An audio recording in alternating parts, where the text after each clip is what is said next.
In the past, there were ages and stages of maturation, things that we could expect in life, things that we felt entitled to, that are completely absent today. I'm not saying I have all the answers, but what I am saying is that as a Generation Xer, the generation before you as millennials, between you and baby boomers, I might have something to share about what I'd like to talk to you about today.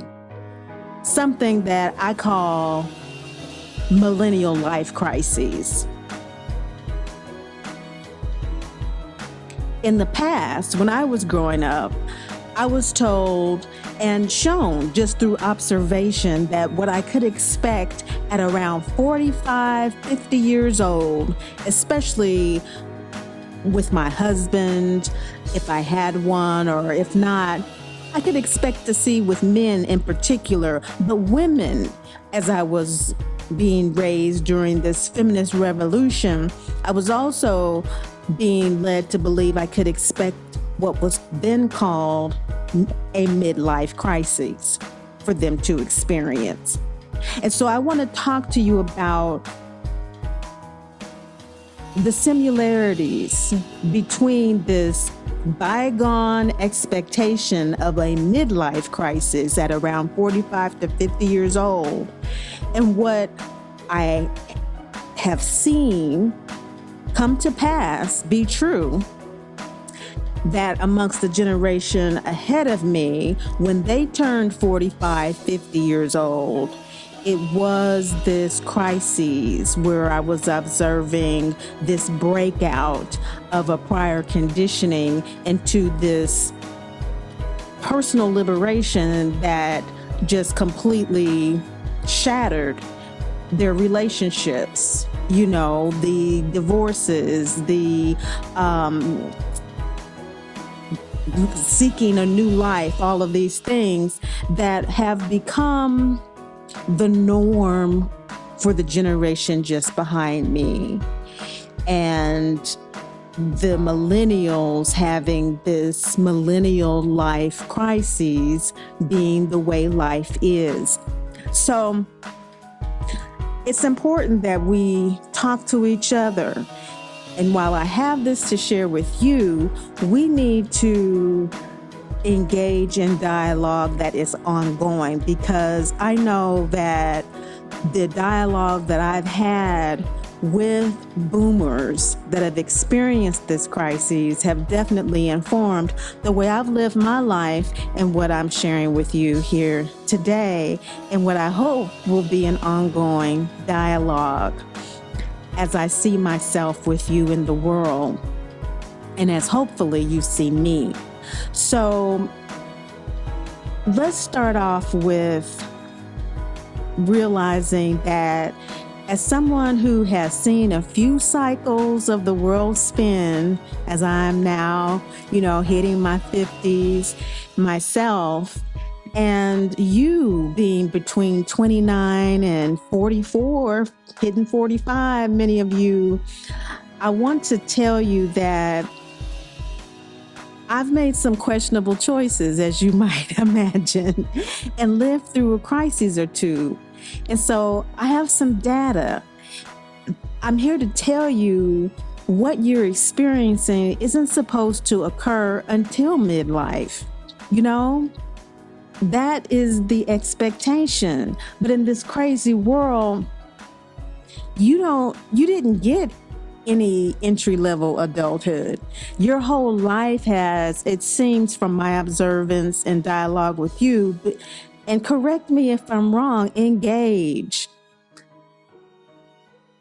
I have seen a continuum of extremes. Some of you, it seems, were so coddled and so protected and so shielded from life that you haven't gone into adulthood at all. Thus the term adulting.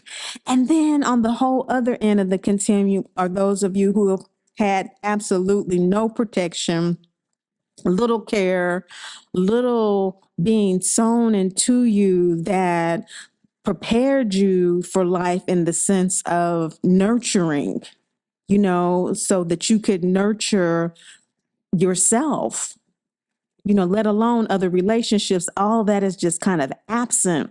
And so you both have converged on this platform of social media.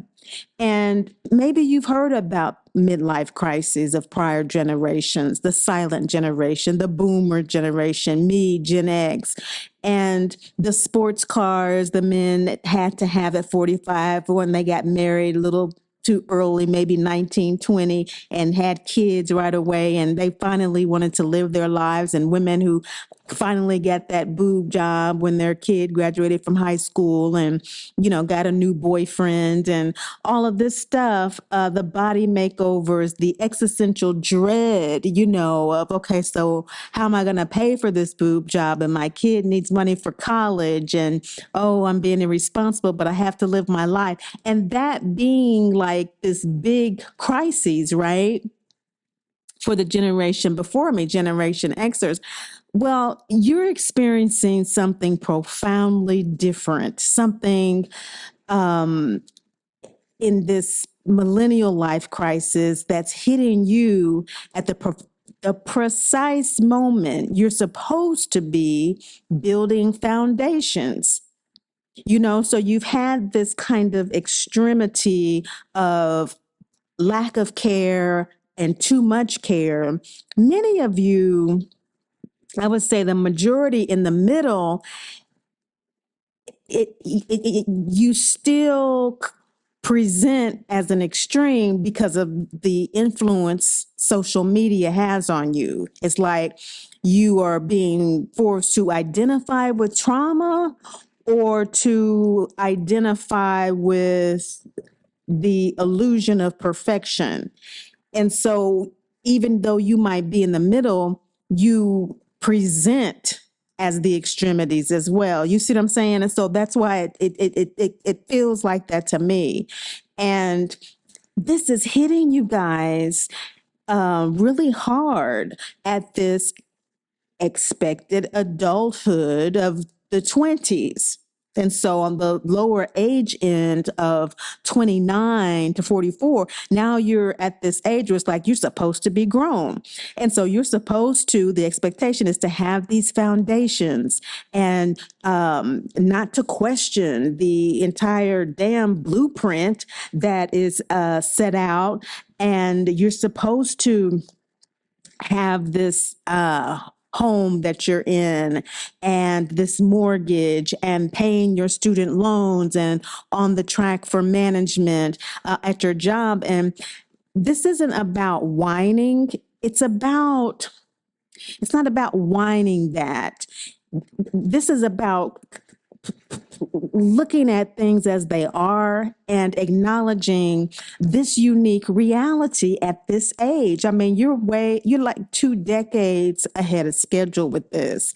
And I'm wanting to hopefully offer, and as I said, engage with some really hard-won wisdom. You've had some hard-won wisdom. I have some hard-won wisdom. And you're not just waking up to adult challenges. What I've learned and what I continue to observe is that you're waking up to a world that feels rigged. I mean, it's not just, okay, I haven't lived the life that I wanted to live. You're actually living your life and everything is rigged against you because you're not able to fulfill those expectations that have been thrust upon you. At least the boomers were able to fulfill those expectations, okay? Where these old playbooks now are useless to you. And this social media utopia you were promised or you feel is promised feels like a thinly veiled dystopia in your actual reality. Whereas in the past, the generation before you, me, it was still attainable. Many of us attained it and lost it. you know, and those of us who had it and that have been able to excel in it have been able to do so many times by no great feat of our own, although that is, true that those of us who maintain a very conservative lifestyle have been able to sustain those expectations. But sometimes a lot of people who have been blessed with that generational wealth or have just been really lucky. And that luck is kind of hard to come by with the millennials. And so I'm sorry, what were you saying? Oh, I see your hand. What is it that you, yeah, please share. Like two people I know my age have died in the last 2 years. One never had a childhood. The other, like you said, was so sheltered. Her first foray into the world chewed her alive. Want to know the truth?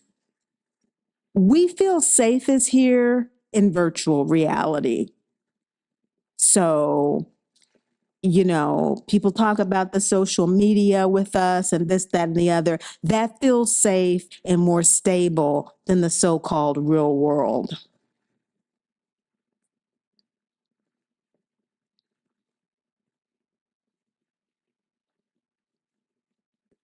I agree. I mean, I can definitely see that. I'm sorry to hear about your friend.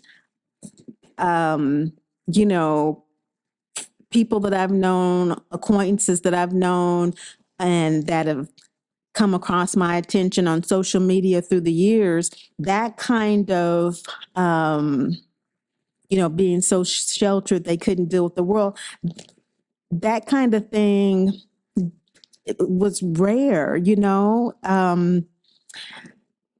but it happened. And for many in my generation, it was more about youth was longer. We had more of a meandering path to adulthood, a little bit more of the long way home, to adulthood that we were able to take. But I get it because in the early years of going through challenges of being too protected or not being protected at all, because we were more face to face engaged with people, we had to learn how to work those things out if we wanted to sustain relationships. Whereas we don't have the penalty of relationship loss anymore because we can sustain, like you said, this virtual reality of relationships through social media.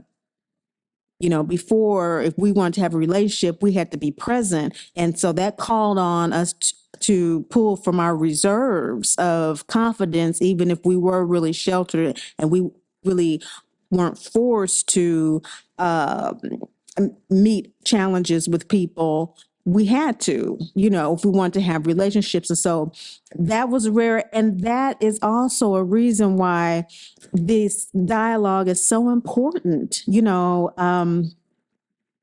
I see you and I know that these are things that you just don't experience at all.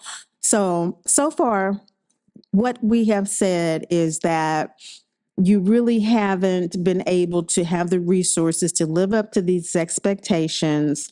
You also have a social safety net, albeit virtual and quote unquote unrealistic, that doesn't force you to have real face to face relationships with people that force you to develop these qualities of inner strength.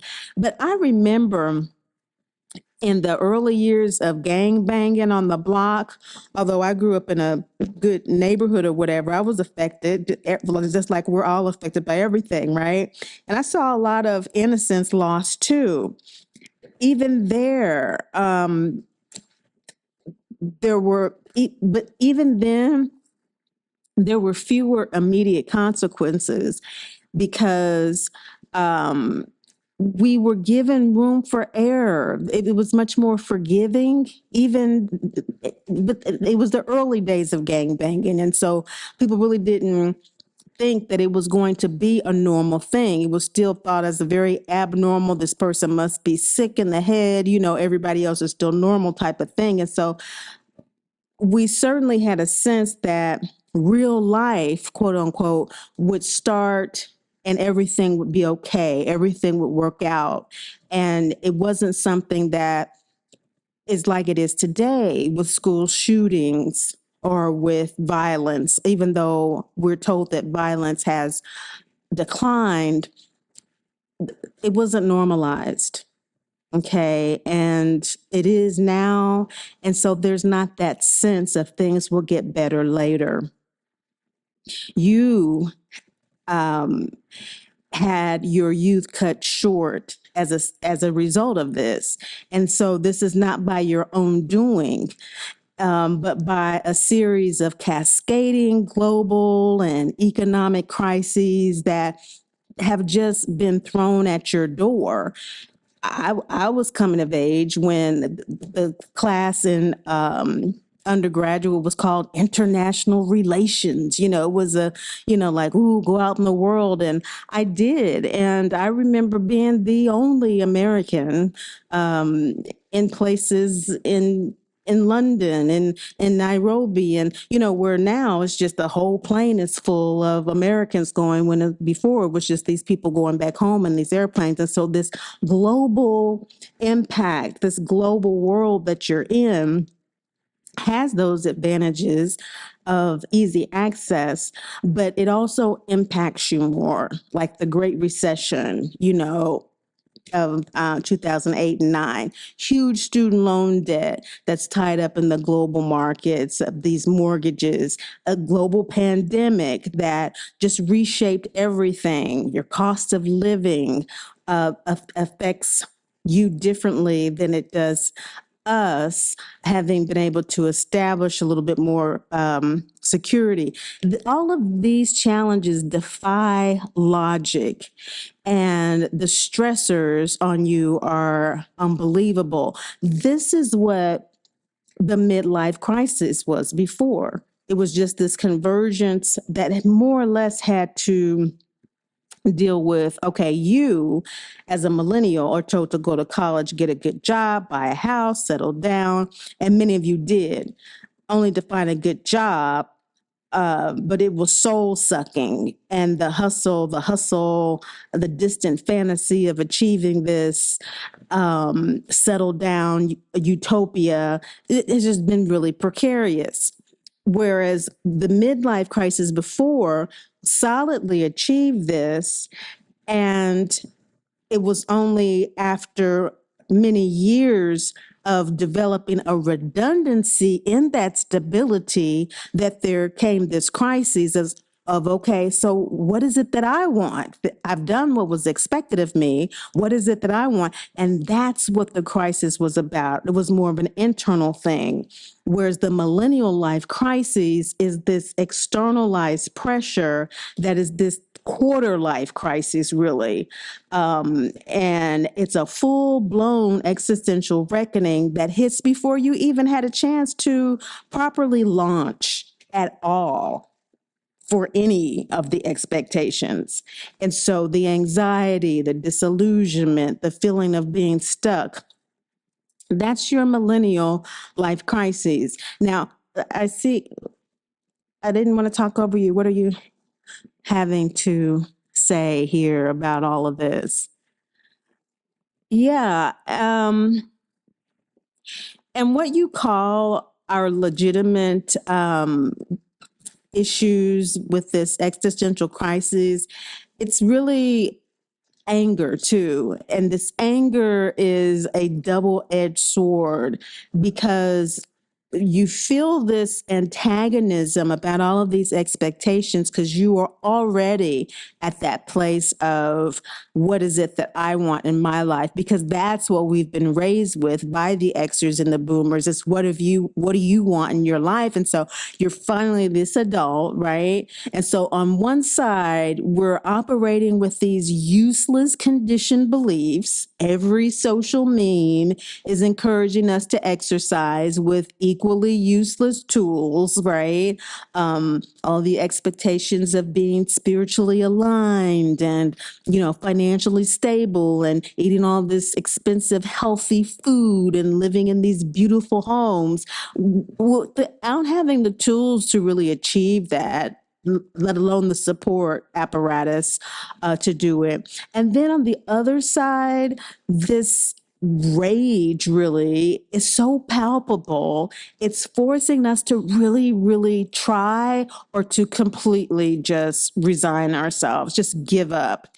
So we're either just literally killing ourselves trying, even if we fail, we keep failing and picking ourselves up, or after a while just getting tired of that. And some people just not even trying and just looking at the situation and saying, I'm resigned before I even try, which is a whole nother conversation. But there's a lot of anger there.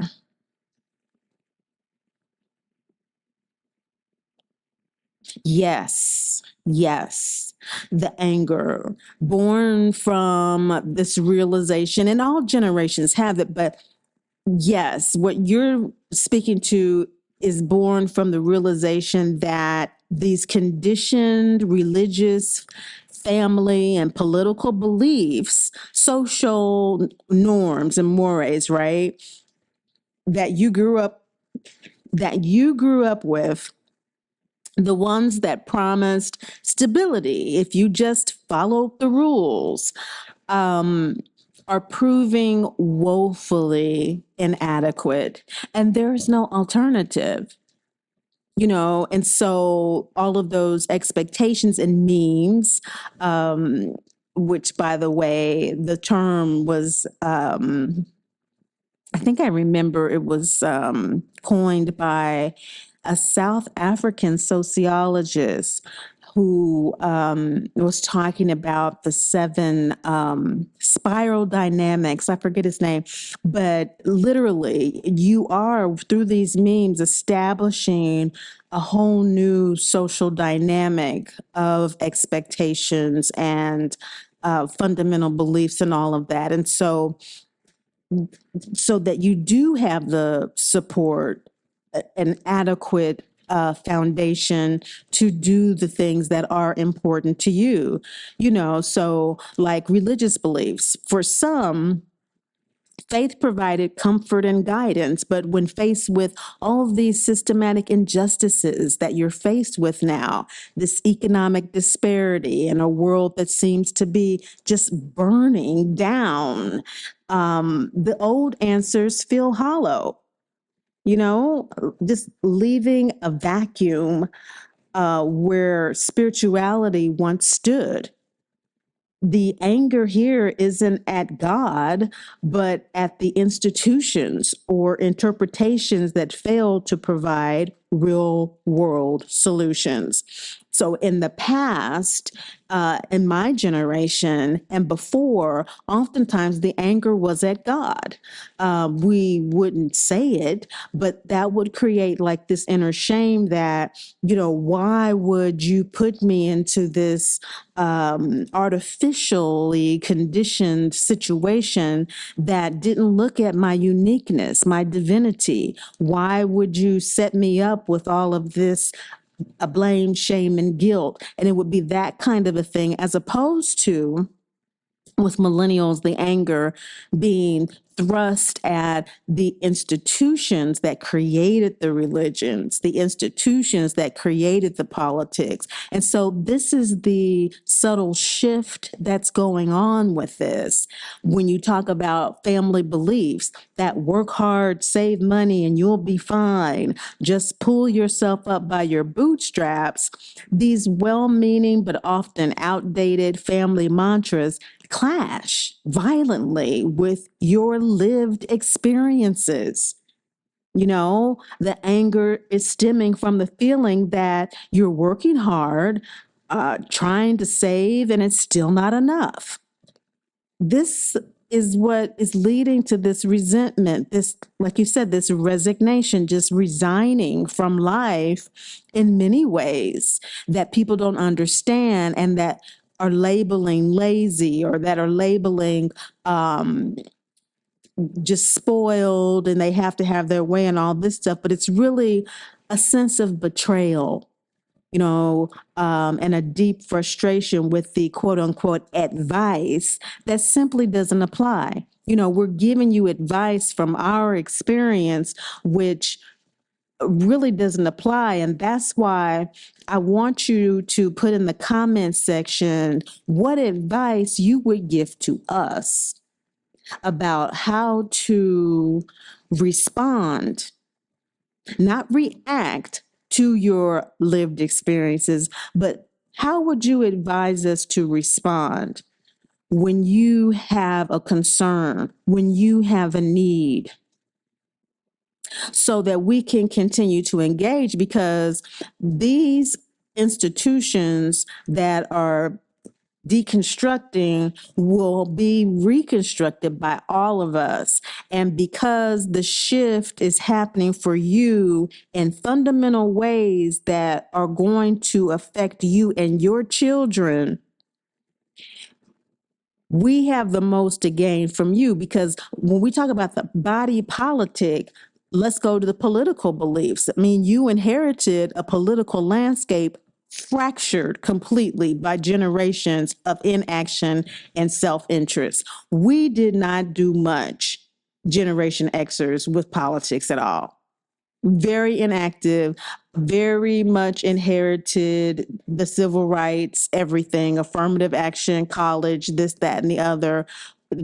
We just we just sat down, rested on the laurels of the boomers and the silent generation that set everything in motion for us to benefit from it. So the promises of progress feel empty in a climate that just looms large with this health care that is no longer the luxury that we enjoyed, or even many of you enjoyed as young little kids, and a social safety net that is completely frayed.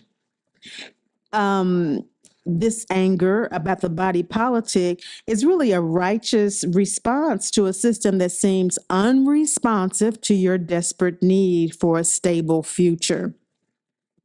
Many of us and prior generations are licking our wounds. We're the ones projecting the laziness, projecting the being spoiled onto you.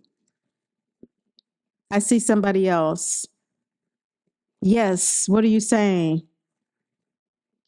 This anger, if left unchecked, can morph into real antagonism. I mean, I already see it creating divisions rather than solutions. It's vital to understand that while your rage is justified, while our rage is justified, simply lashing out at the system or older generations won't build the life that we're seeking.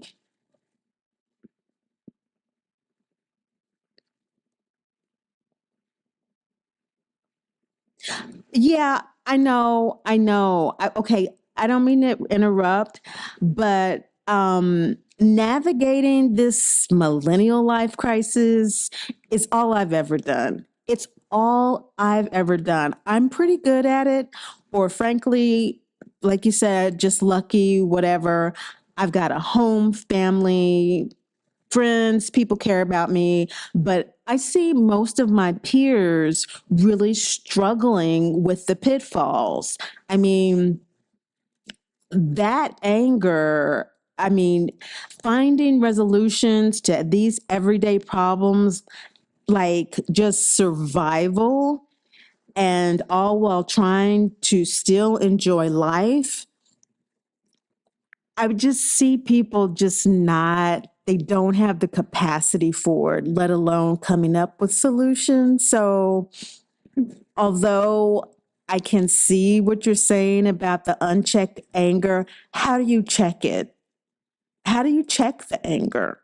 I mean, we can't just jump from, I'm not angry anymore because we have to fix the system.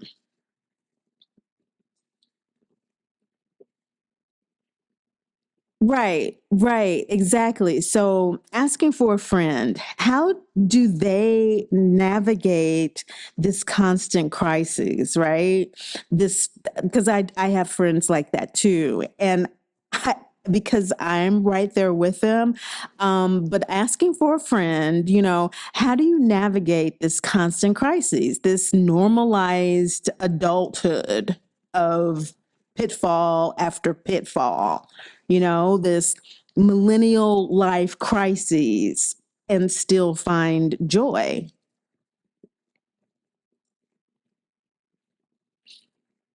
Okay. Um, like I said, I don't have all the answers. I just know that there are some salient issues that we can all point at and say, first and foremost, there's a crisis. Hello, there's a crisis. We're drowning.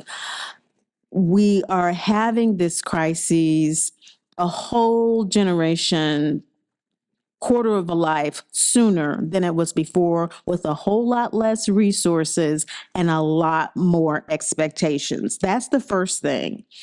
And that is like any other admission of a disease or a problem that needs to be validated as an experience before we can move any further. We can do that.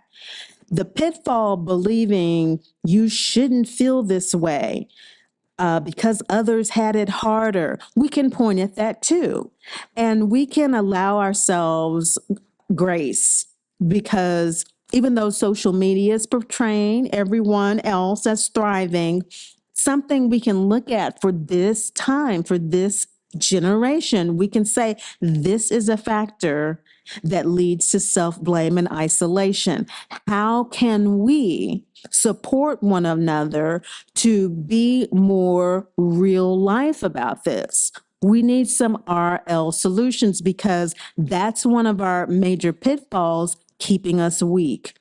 We can also say, as far as resolving it or the revolution, capital T, the challenges for this generation and for all generations are real, unique, and systematic. We share a lot of the same issues. It's okay for us to be frustrated. It's okay for us to be anxious and even angry. But by finding our tribe, other millennials who get it, by sharing our struggles in real life across from one another, because shared burdens are lighter. We might need a Xer who also gets it to moderate. We may need to um, let them know that they're not alone either in their misunderstandings. But we take care of ourselves first. Okay, so we always want to have a moderator who has strong self care. And that's why those memes are so important. It's although you might not be able to do it, we might not be able to do it, we know what to recognize as healthy, and that's what we want. That's what we want. And so you're not alone in feeling like you were handed a broken game, okay? You are not alone in the burdens and wanting them to be lightened just because you deserve to live like every other generation has had, just for that simple reason alone. Okay. And so, although this isn't the big resolution, these are steps to getting us towards living less pitfalls, feeling less alienated, all those things that amplify the crises. We can also realize that what we're calling stability for one person is not necessarily stability for the other person. We've already established we're talking about extremes here. We're really talking about extremes. So what where you may need stability and what you think is stable, is it financial freedom? Okay. Is it that you need a smaller space? You need a bigger space. You need creative income streams. You need a more structured environment. Stability means different things. Is it meaningful work? Even if it doesn't come with a traditional corporate title, is it strong relationships or material accumulation? What does stability mean for you?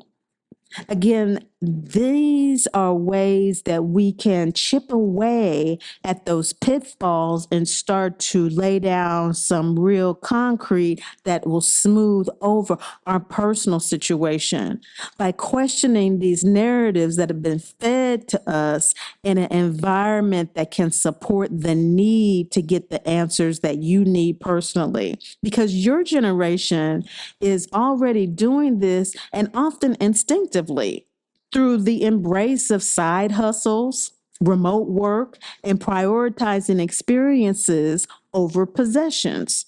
Lean into these naturally emerging tendencies that you have. Harness your anger into action to do that even more, to ramp it up even more, to not give up. Like was stated earlier, you don't want to give up, you want to rest. We need periods of rest and recuperation and recreation, but not antagonism, because that leads to self sabotage. Again, the pitfall. Letting that anger fester into bitterness with antagonism turns into cynicism and a generalized hostility that alienates potential allies. Okay, so we need, again, real life connection. Put in the comment section what type of allies really help you feel stable, supported, and valued. What allies, what type of friends, what type of connections with people? Is it through your hobbies? Is it through work? Is it old friends? Is it an auntie? What type of allies? Is it your family networks that you're building, rebuilding, redefining? Tell us in the comment section, because that might give us some ideas too, some new approaches to how to feel more supported, because that alleviates the anger, and helps us to redirect it into this energy. A lot of times the memes that tell us to do something use the anger for the energy, but they don't tell us how to do it all the time. And so we can channel it into that type of advocacy for one another for this systemic change. We can fuel our creativity to find new solutions to old problems. Can it motivate you to become and to build community and mutual networks that traditional systems fail to provide? Can that energy motivate that? Your power lies in collective action. You are the group that can really do that. And you have the children, the Generation Zers, who also have this innovative thinking. So don't you yourself and don't allow your children to waste that innovation. That's valuable. That's a resource that's not often recognized, that can go into an unproductive rage as opposed to a productive resource. That is very valuable. That's something that those of us in my generation and prior generations were trying to recapture in our midlife crisis. You already have because you've been forced to have it. So when you're deconstructing those conditional beliefs that no longer serve you, keep what works with that innovative mind and then just discard what doesn't, without shame, without blame, without guilt, especially among those of us in my generation and prior, and even in your own generation who just don't get it. Again, surrounding ourselves with those of us who do get it, because the pitfall to clinging to beliefs that offer no practical help, or reenacting trauma, or strongly things that you're strongly against, you know, you don't want to throw the baby out with the bathwater, but you do want the resolution of critically examining these inherited religious, family, and political frameworks.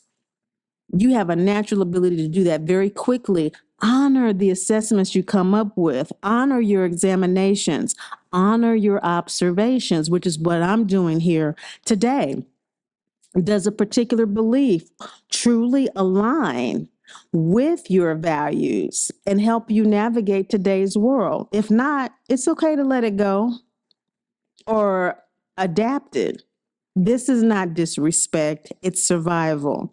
For example, if saving for retirement feels impossible, explore alternative ways to build financial security. If a political ideology promotes division, seek out those who build bridges. Again, real life interactions here. This is about discernment, not rebellion for its own sake. Discerning what works, building resilient relationships beyond the screen. Now, that's my main point here today, because the pitfall of relying solely on digital connections as an early adopter back in the day when all of this jumped off, I can tell you that relying solely on digital connections can exacerbate feelings of loneliness and superficiality despite the illusion of constant connection.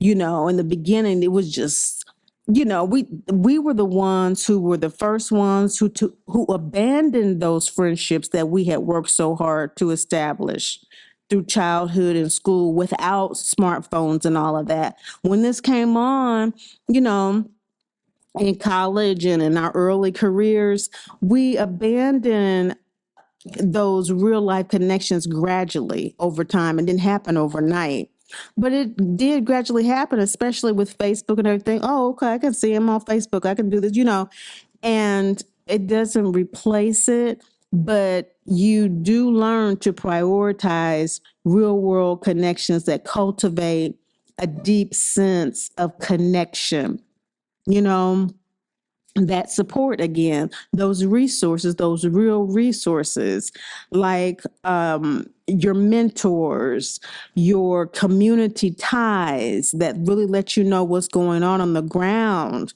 that really make you smile and give you that gut laugh and see you as a human being, whether through hobbies that you share, local activism, just your neighbors next door. I am an empath, and so I don't have a lot of interaction with people, but even for me, that's very, very important, because it can contribute to financial stability in ways that online connections cannot, because it's often intertwined with social stability, financial stability, even today. So, as human beings, we are wired for these connections, and it's an energy. And this is a fundamental part of resilience. Again, those connections that make us stronger, that make us challenge parts of ourselves that we can easily nod ourselves to sleep about through social media, when we really need to have genuine connections with people and embrace the adaptability that we need as a human being in our lives, as a human being, not always projecting an illusion onto others and allowing others to project onto us, because the pitfall in that is expecting a straight, predictable path based on this imagined life in a world that's anything but. The real world is not predictable. As much expectation as we were given and as much as we were able to fulfill within that, because of real life relationships, we did learn that life is not about predictability. How we were able to fulfill those expectations, oftentimes, again, like I was saying before, it wasn't always due to just, oh, it was just hard work and I planned this, I planned that. It was a friend here, it was who we knew there, it was this party we went to, it was this barbecue, went to, my brother's friend who told so and so. It was that kind of situation, because the pitfall without engaging that aspect of our divinity, of who we are, and expecting this straight line is that alienation, because that's not really how it works. The most valuable skill you can cultivate is that kind of adaptability to the real world. These resolutions help to create a world that can be sustained through a lot of curveballs, even today, and how older generations or people in general who are able to pivot in this situation and embrace new technologies, new skills, new ways of thinking about careers and finance through this midlife crisis that many of us are having. It's being able to still connect, as I'm doing with you, that can bring us through these curveballs, because the pace of change for all of us right now is unprecedented. See, it's not a failure that we're not able to deal with the changes. It's about the opportunities that we can't see when we are unable to navigate this uncharted territory. And the only way we're unable to do that is when we are unconnected. Because when we are connected, we are disconnected rather, because when we are connected, what I don't see from my side, somebody else sees from their side, and you saw over there and you heard over here, and you're connected with this group over here, and you're connected. And when then we come together, we're able to navigate. That'll never change. And with this kind of singular kind of a situation with the screen, we're not able to do that. So by allowing this constant crisis to overcome us and to consume your present, you're sacrificing the joy, for a future that feels perpetually out of reach because of the disconnect. Okay. I want to conclude this by saying that life can be enjoyed, even now. For me, it's more about contentment right now. It's not so much about, it's just so much joy and I'm so happy. It's contentment and joy in seeing a friend, someone I really know, someone I really care about, talking about having a good meal with, enjoying nature, just genuine pleasure is what we can still have very much of, and even more so now. Music, good music, simple gatherings, acts of kindness that we choose to do, pursuing passions that offer an escape and a sense of purpose that we choose, allowing the social media to inspire things that we want to do and we recognize as true for ourselves, that might inspire a true liberation for us to pursue something that may not necessarily have to do with material wealth or keeping up with the Joneses, but about how we can experience more autonomy, meaning, and the freedom to define our own paths. You know, my generation had its midlife crisis when we finally realized money wasn't everything. You know, you're learning that lesson much earlier, and that's a gift.